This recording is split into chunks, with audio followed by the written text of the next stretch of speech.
छोड़ प्रभु बन को धाये, सिया राम लखन गंगा तट आए। केवट मन ही मन हर्षाए, घर बैठे प्रभु दर्शन पाए। हाथ जोड़ प्रभु के आगे, केवट थे मगन खड़े। जाना था गंगा पार प्रभु के वट की नाव चढ़े। जाना था गंगा पार प्रभु के वट की नाव चढ़े। भैया हो, भैया हो, भैया हो, भैया हो।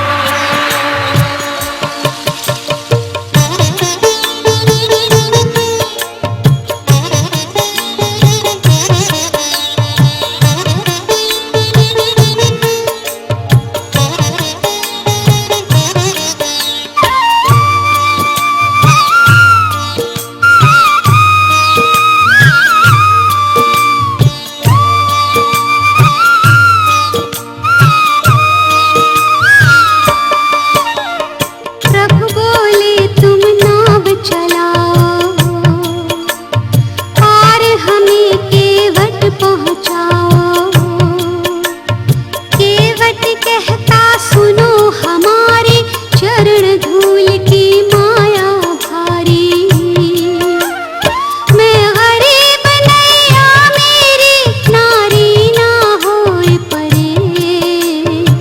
जाना था गंगा पार प्रभु के वट की नाव चढ़े।